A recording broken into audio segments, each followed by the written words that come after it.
Thank you everyone for being here today. I'd really like to start by congratulating the organizers. I've got a little bit of experience in producing conferences, as some of you may know, and I really just want to applaud the folks from both the planning committee of the IAF, but also specifically our friends at the Citaleros Foundation.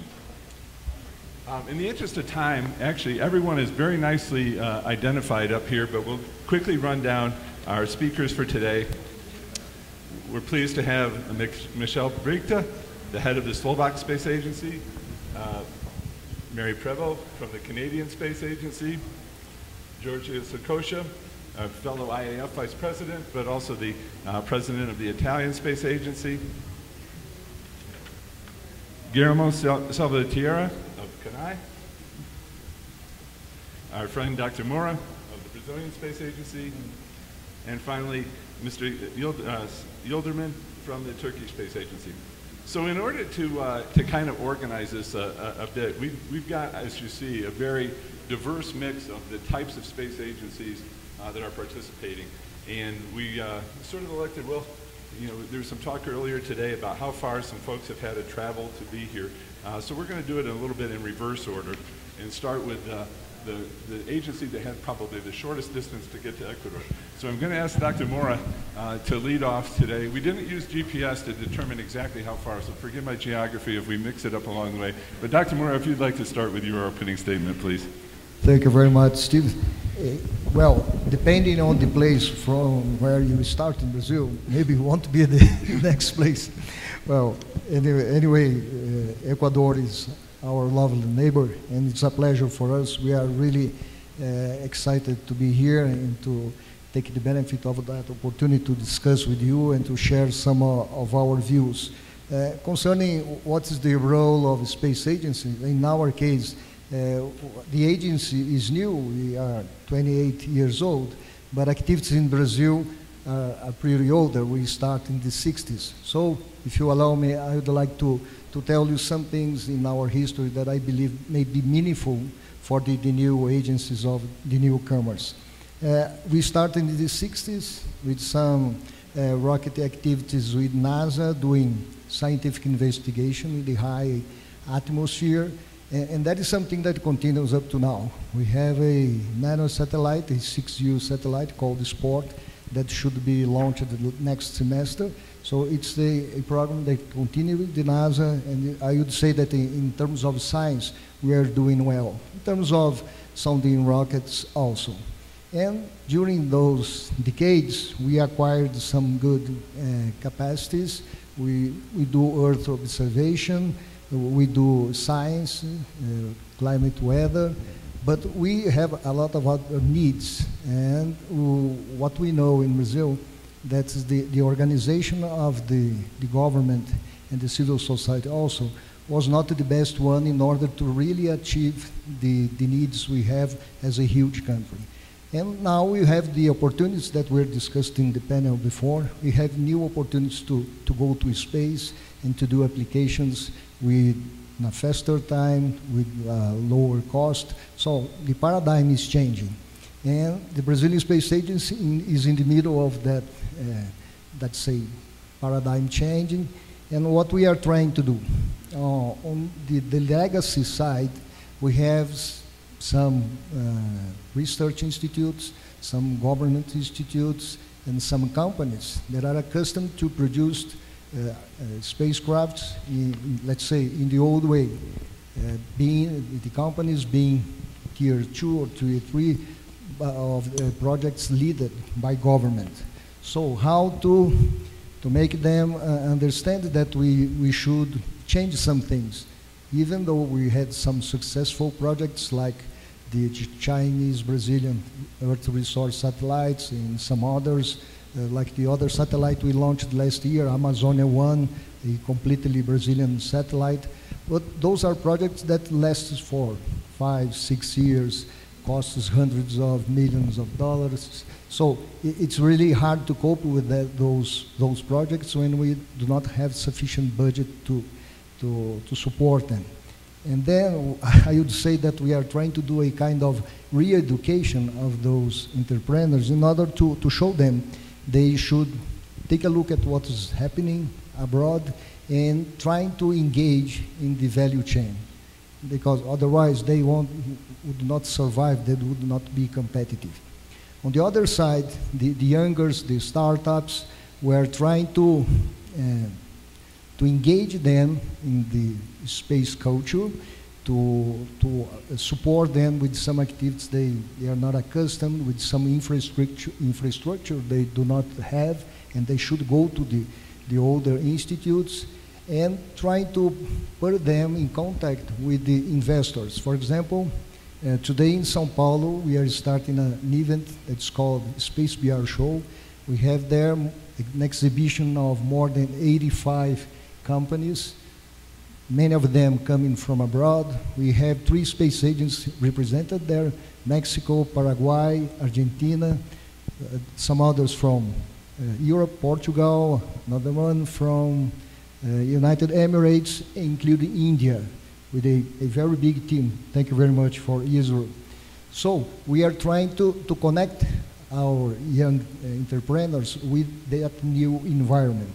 And that's the role we believe we are doing well. We are trying to connect the people. We do not have a huge budget, but we have that ability to talk to you and to engage those people. Thank you very much. Thank you. Guillermo, when we talked this, we go south to Argentina here. You expressed some opinions about the role of base infrastructure in the development of an ecosystem. If you can kind of expand upon that with your opening comments, please. Okay, thank you. Well, let me share our experience about the main pillars that maybe to start, I would like to show you which was our trajectory in the last 30 years. Yes, our national space program was created in 1991, and since then we have launched 8 satellites. You can see here the past, the present, and the future of our national space program. As you can see, we started with scientific missions, working together with NASA, but today we are working with satellites that are providing services based on the satellite infrastructure, satellites for the Earth observation like the SAOCOM 1 and 1A or 1B that are providing services based on L-band to the agriculture sector in our country. Today is a very important service because our farmers are making decisions, are making better decisions because this satellite provide the soil moisture maps and they can know what is how is the soil moisture at this time, and this is a really key factor in order to get agricultural productivity. And we have today we have in orbit 4 satellites, 4 big satellites for 3,000 kilograms weight satellites. That 2 of them are are providing services, telecommunication services. And in the future, and today we are working for the next 4 satellites in our country that are again telecommunication satellites and Earth observation satellites. And in order to answer your question, my point here is that we have a very different situation in the beginning with the pillars that we have today. We have experienced a great change and a challenging change in the role of the pillars that we have. In the beginning, you need, as all the programs need, a very well qualified human resources base, of course,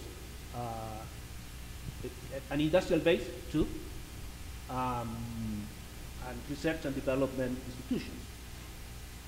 But in the beginning, the question is if you have the critical mass of each of these factors, but if you have an industrial space base, you can spin in terrestrial technologies, and you can work with other industries, and you can spin in this industry in the space program.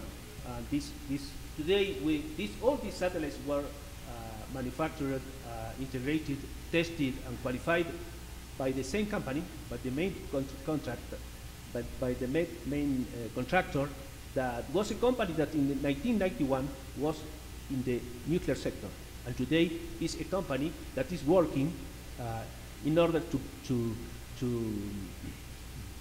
be the main contractor of the National Space Program. And then, if you have an industrial base, you can spin in this kind of industrial base to the space sector. And the situation today, 30 years ago, is that we have a national space ecosystem, but this ecosystem have new challenges, because today we don't have enough human resources to the national space sector, and this is because we have developed a strong private industry that is not serving the national space program, that is serving a private market. And for instance, the company Satellogic, that is not working for the National Space Program. That's a private company, that is a startup that is listed in the NASDAQ, and is serving other markets, and is oriented to serve its own shareholders, not the stakeholders of the National Space Program.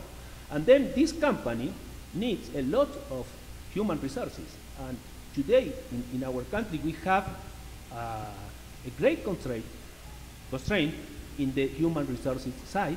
And it's a different situation than at the beginning, that when we have a weak base of human resources in our sector, but we can't serve our national space program. And then the point is that the pillars are the same always, but the challenges of these pillars are changing today for our experience. I think that for the experience of all of the national space programs. Thank you very much.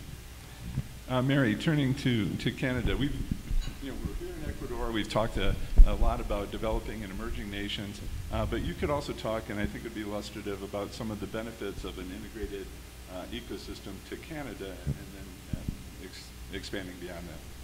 Certainly, thanks very much. Hola, buenos dias. Thank you very much to our Ecuadorian hosts.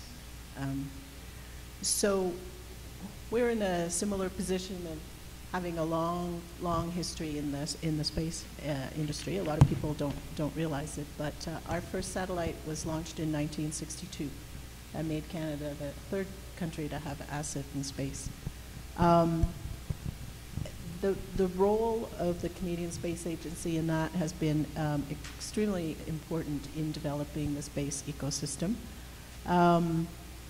The Canadian Space Agency works in a lot of different fields. We have, of course, a strong role in exploration, a human space flight program. We have 4 active astronauts. We do Earth observation, SATCOM, strong focus on capability demonstration and enabling science, and youth programs. We also have a strong role in domestic and international policy development. Others have mentioned it, but the economics and the metrics become very important, not just for governments and space agencies, but for the industry as well, to help them secure investment, advocate for their needs. So the Canadian Space Agency, while we have operation facilities for our fleet of satellites, we control the robotics from Canadian Space Agency on the International Space Station. as well, of course, as at Houston. We don't, however, and this was a conscious decision when the Canadian Space Agency was established, that it would not manufacture and it would not do the physical integration. And there was a conscious decision to push that out to industry to be able to grow and promote the Canadian industry for economic benefit. In 2019, the government published a new space strategy that updated and reaffirmed its vision. I'd like to just focus a little bit on our role in Earth observation because of really the size and the position of our country. You all know Canada is a big country. It's over 10 million square kilometers. It has the largest coastline in the world. We have 3 oceans. And so we have very unique challenges. Of course, we have a sparse population. And so we needed to develop both SATCOM and Earth observation capabilities earlier on. Our fleet of satellites, the most recent and most probably well known, is the RadarSat Constellation mission. It's a specific radar technology that we've really developed expertise in. But it helps to provide services to over 60 Government of Canada services, anywhere from transportation planning, climate change, emergency managing, mapping the health of forests, wetlands, and just monitoring their health. So all of these essential services, they're specific to our geography, our population density, and our societal challenges. And that's why we needed this end-to-end capability. So when I talk about capability and sovereignty, as everyone knows, though, international collaboration is key. While the Canadian Space Agency has been around for a long time, it is still considered a small space agency. And so we could not develop the capabilities and provide the services we do provide without working with our partners internationally. We have payloads and science instruments on various other countries' satellites. We also provide data to international partners as well. But this role is changing as well. Because space agencies are used to talking to space agencies, and they're used to talking to their domestic industry, not so used to talking to the foreign companies in this really burgeoning, fast growth commercial market. And I think that is where space agencies have to learn to evolve, perhaps more for those of us as space agencies that have been around for a while. Maybe we have too much baggage. And we just need to change the way we're working. The other thing I think is very important for the space agencies is to make their data, their archived data, their old data available as much as possible to scientists, to international partners, to the industry, so that entrepreneurs can take what's there and use it for the benefit of not just the country, but the international community. We've changed our the way we allocate some of our funding. We've gone more challenge-based, competition-based. We present a problem, and we ask the industry or the scientists to pursue challenges in that way. An example I can give you is actually a problem. The North Atlantic right whale is an endangered species, and we've challenged the space industry and others to find ways to locate them from space, monitor them, and as well map them with technologies that industry has for the shipping movement, and so marrying the two. But I guess if I can leave what I think is a very important part of the space agency's role now, and my colleague from Argentina referred to it, is really growing the talent pool. It needs to have, I think there's a big role for space agencies for programs for youth, for universities, again, either through challenges or training events. And we also need to start talking about space not for space. It's space for climate, it's space for agriculture and forests, space for health, space for economic development. And that's, I think, an area where space agencies have to evolve. And I'm sure we're up for the task. Thank you. Thank you very much. And your comments are a very natural tease for the next global conference that will be on global change next year. I'm sure that our colleagues will be talking to you about that as we go forward. Moving on to, I guess next will be Italy in our geographic move. And Giorgio, I'd really like you to talk maybe some of your opening remarks. We've heard from you already a little bit in your role with the IAF, but both as head of agency and as the vice president for developing countries. I'd like to hear what you talked about the tradition of exchanges and collaboration. If you can expand upon that a little bit, would be great. Thank you, Steve. But first of all, really just a few words about Italy in space. I mean, we're another country of very long tradition, and what I like to say is that this long path took us to be nowadays a country that has involvement in all space application sectors, which is, I think, really a treasure, I would say, because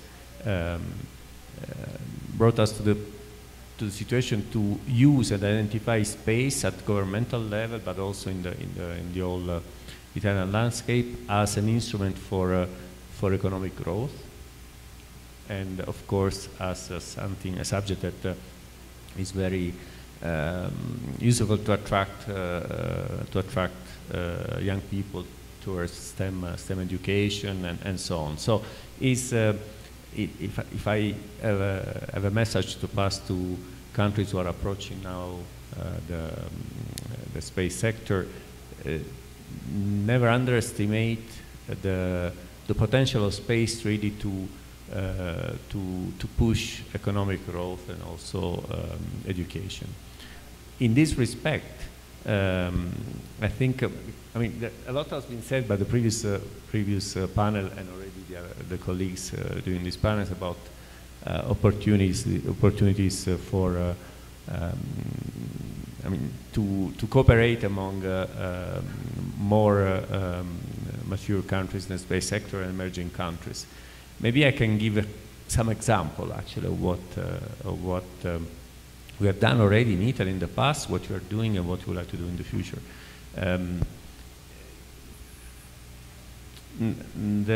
For example, the collaboration among Italy, the Italian Space Agency and the IAF gave us the opportunity to organize a number of events that we called the International Space Forum that turned out to be very soon an instrument of attraction to space at the regional level in the world. And the scope of these events was in particular to attract the attention of ministries and the political system towards what space can do for science, but also beyond that. And I believe we've been quite successful together with IAF to organize some of those events in different regions on Earth. And the outcome of those events was always to try to create a page which had a specific interest for the region in that specific area.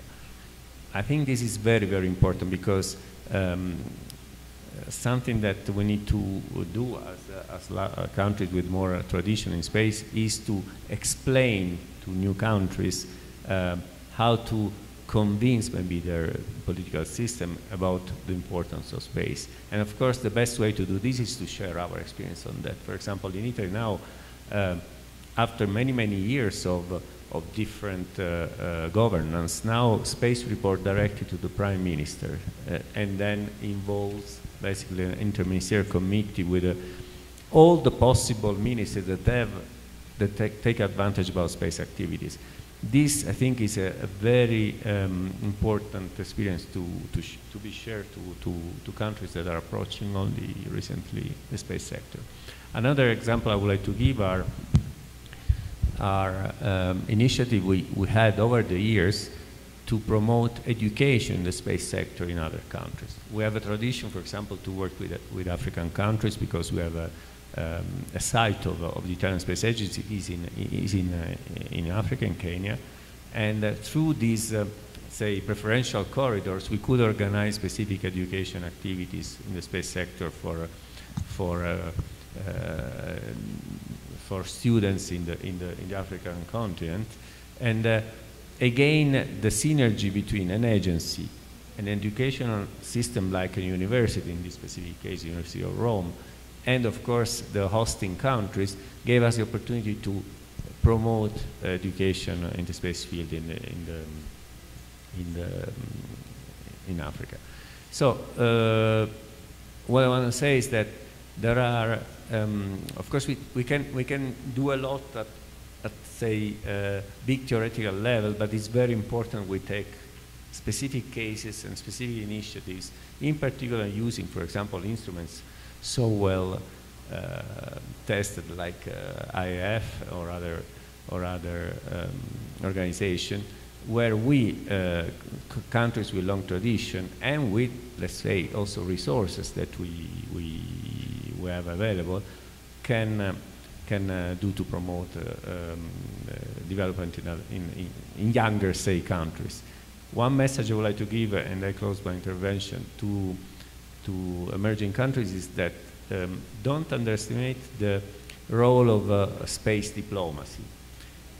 It could be that you might believe that a collaboration or interaction with another country that has a long tradition in space activity is not attractive because you might think you have not so much to offer.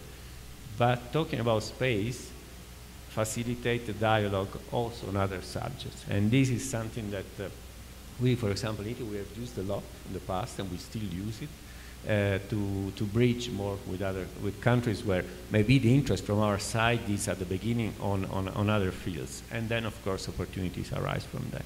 Thank you. Thank you very much. Michael, we'll move next to you. And we had some conversation last night about, and I think you've got some thoughts about really the strategy for both your office in particular in the area of space ecosystem building, and then really what, looking out forward, you had some interesting thoughts maybe about the next century of things. Thank you, Steve. And first of all, I would like to thank the organizers for this great opportunity to share a view of Slovakia in this regard. Slovakia, which is a country that is not among the emerging countries, it's not exactly among the countries which are new to space. We've had space R&D experience dating back to 1970s. So we are rather a country which counts as emerging from perspective of space economy and space ecosystem. And our governmental activities in space ecosystem building and support they started 3 years ago, actually. And it was 2 years before our space office was actually established.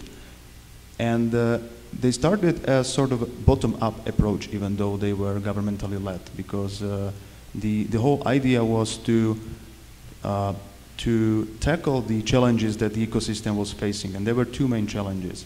First was the relatively small size of the ecosystem, which caused troubles in order to build some synergies within the ecosystem, to find, let's say, collaboration opportunities because of the limited amount of dots that you could connect.